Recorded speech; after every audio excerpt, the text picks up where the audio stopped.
Hi and welcome back. Happy Valentine's Day for tomorrow. I know I've left this video late, but I've got some gorgeous, rosy, jammy, red delights for you in the fragrance world. These are for fragrance connoisseurs, I warn you. If you want something light and sugary and floral, it's probably not for you, but if you want something dark and deep and mysterious and sexy, then listen up, because these are the most interesting red Valentine's themed, sexy, gorgeous fragrances to have launched fairly recently. And where do I start? Let's start with, let's start with the best collection you can buy for somebody if you don't know what to buy them. And that is the Roses collection by Frederic Malle. Now, Frederic Malle is a curator of fragrances. He works with different noses. He really credits the noses, which I absolutely adore him for. And he has a collection of the most beautiful fragrances you could ever imagine. But how do you know which one's for the person that you love? Buy them a collection. And what's interesting about this is when you open it up, all of his iconic rose fragrances are in there in miniature, and they are so varied. And to give you an example, I opened this up and I found Lipstick Rose, I found Portrait of a Lady, Be Still My Beating Heart, the sexiest fragrance virtually ever created. There's Promise, Rose and Leather, and then there's Line Rose, and all of them are utterly and completely different. I don't have the time to go through them here. Sniff them out on counter. They are incredible. When in doubt, go Frederic Malle. When in doubt, go Roses. When in doubt, go collection. Just to give you an idea of what they look like when they're full size, this is Lipstick Rose. It's by Ralph Schweiger. And if I show you what it looks like, they come in various different sizes. There you go, that's what it looks like full size. And if you're interested in Lipstick Rose, it's a powdery rose floral, which I quite like. So it's that combination of rose and iris. So it's not a traditional blousy old-fashioned rose. It's much more cool, and it has a much softer powdery dry down. It's a floral, but it's rose, violet, vanilla, but it has a cut through of grapefruit, and it's got white musk and iris, and it's a beautiful fragrance. It's a really lovely fragrance. If you know somebody that likes a rose fragrance and is thinking then of the next step up to something a bit sort of more va-va-voom and sexy and nuzzly with iris in, it's a really good one. But if in doubt, go the collection. Let's look at other beautiful red fragrances for Valentine's Day. And I know this is not new. This is Narcisa Rouge. It was originally launched, I think, in 2006, but it's just come repackaged. Look at this. How amazing. It's a sort of red Perspex box. I love them. I never know what you'd actually do with them. Hopefully just keep your fragrance in there. It's absolutely beautiful packaging. Anyway, this is Narcisa Rouge, and this is much more woody, it's much more powdery, but it's got a musky rose undertow as well. So it's rose, iris, vetiver, and the minute you go to vetiver, you're going to get a cool woody smell. I really love the smell of vetiver with black cedarwood. So it's not what you expect. When you expect a rouge fragrance, you expect it to be quite jammy and quite sickly, and kind of quite in your face. This is actually quite a cool, subtle, beautiful, elegant floral dry down. It comes in the most beautiful flacon, I have to say. They are probably my favourite flacons, and obviously they've had a direct impact. They've obviously been completely influenced by the classic shape of something like Chanel, but also these have had a really big influence on, for example, the new NARS fragrance when it was launched. That combination of sort of rubberized and glass, and ink bottles, it's just beautiful. It's really lovely. That is Narcisa Rouge. Where should we go next? Should we go to jammy, sweet and sickly, shall we? Have a look at Tom Ford Lost Cherry. I love this because it's red and we're looking at red for Valentine's Day. However, it's not my traditional sort of fragrance. I love much cooler, softer, green, musky, irisy fragrances. This is full on jammy black cherry liqueur. It really is. The top notes are black cherry and liqueur. And it is proper. If you love a proper sickly gourmand fragrance that almost smells like a cherry liqueur with a slight undertow of sort of addictive cough medicine, you know where you're coming from. It sort of smells like those cherry sweets you used to have when you had a cold back in the day. What were the cherry tunes? I think they were called cherry tunes. There you go.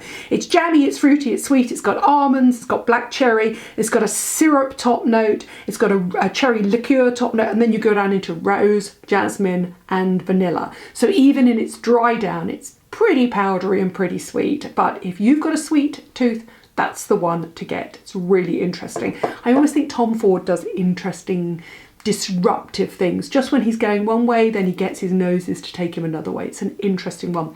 This year he's done Rose Prick, which I couldn't get hold of, but I just love the play on the words. It's like fucking fabulous, isn't it? Rose Prick is just so clever because it's got all those memories of Snow White and Rose Red and those sort of, you know, being pricked while cutting roses, but also pricks.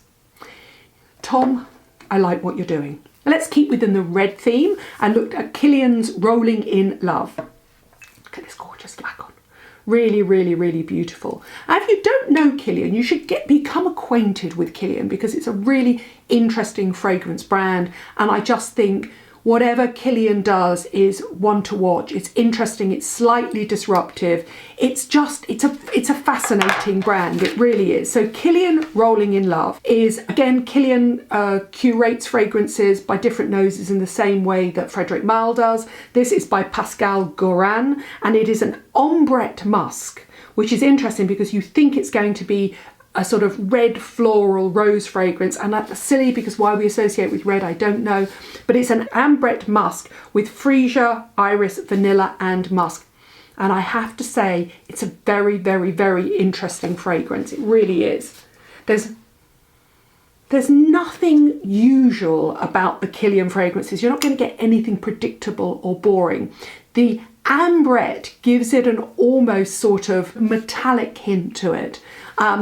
It dries down to musk, which obviously gives it a warm, sexy undertow, and the freesia and iris are really pretty in the middle, but the iris gives it a powdery dry down and then down to vanilla and musk. So I think Rolling in Love is a lovely one to choose if you think somebody is suitably open-minded about fragrances, is going to look at something like ambrette. Probably is never normally used as a top note, it's normally used as a base note, but it's full on guts, glory and gorgeousness straight out of the box. It really is.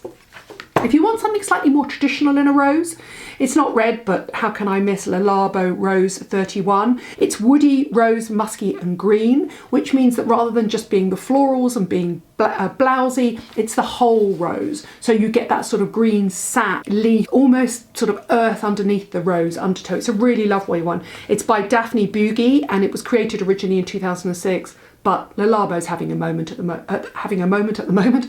Le Labo is having a real moment in fragrance, and I just think go back. Just because you may have only discovered Labo from Santal, just because you might have discovered them recently, don't forget that they've always created amazing fragrances. And this one is Le Labo Rose, and it's the Rose 31, and it's a green vetiver sort of cedar musk oud rose mix. So it's slightly green and powdery on the top, and then you get that really sexy oud undertow. It's a beautiful one.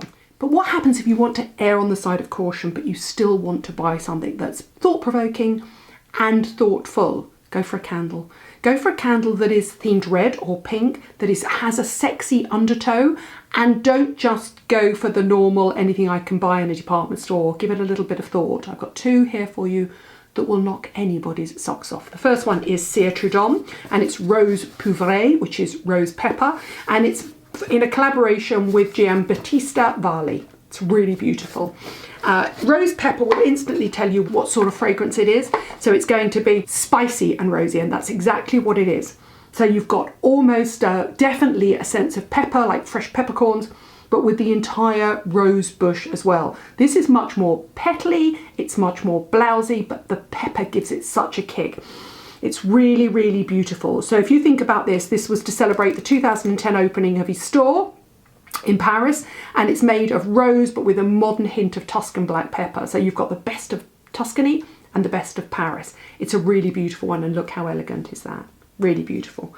You could buy that for a man or a woman, they would be happy, because I think the rose is essentially quintessentially feminine, the pepper is quintessentially masculine, although why people think notes are masculine or feminine, I don't know. Combine them and you've got the perfect fragrance for everybody. That would make a great bedtime fragrance for man or woman. And then how can I do fragrances without mentioning probably my favourite looking fragrance brand? Isn't it beautiful? This is Lacetti.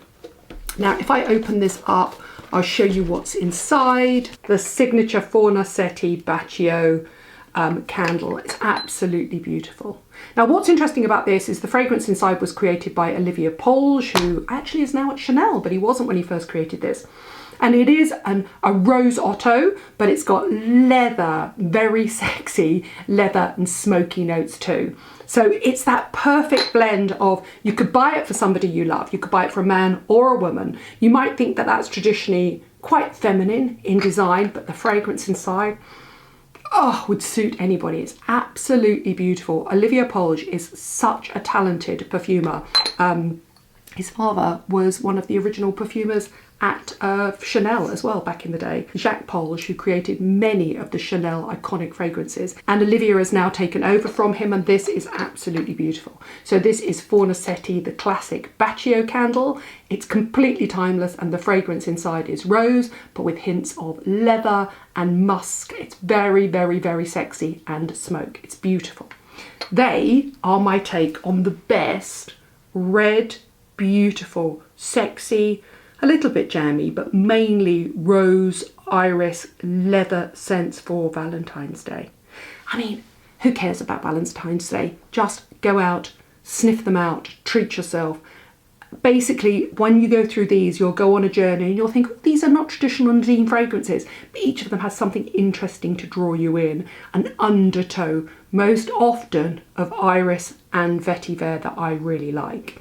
And if in doubt with fragrances, always, always, always get a gorgeous candle. I mean, people say to me the whole time, oh, do you really think about candles? Aren't they a bit boring? They're only boring if you go to a supermarket and buy one. If you go super high end and buy one, trust me, you light these. Within 10 minutes of lighting these, you burn them, you snuff them out, because they will scent your entire house. A really beautifully created candle can fragrance an entire house in minutes. It really can. You don't need to leave them burning for ages. And also they're so beautiful, you kind of want to keep them for special occasions too, don't you? Thank you for watching. Thank you for subscribing. All the details of all the Valentine's Day fragrances and candles will be below. See you soon.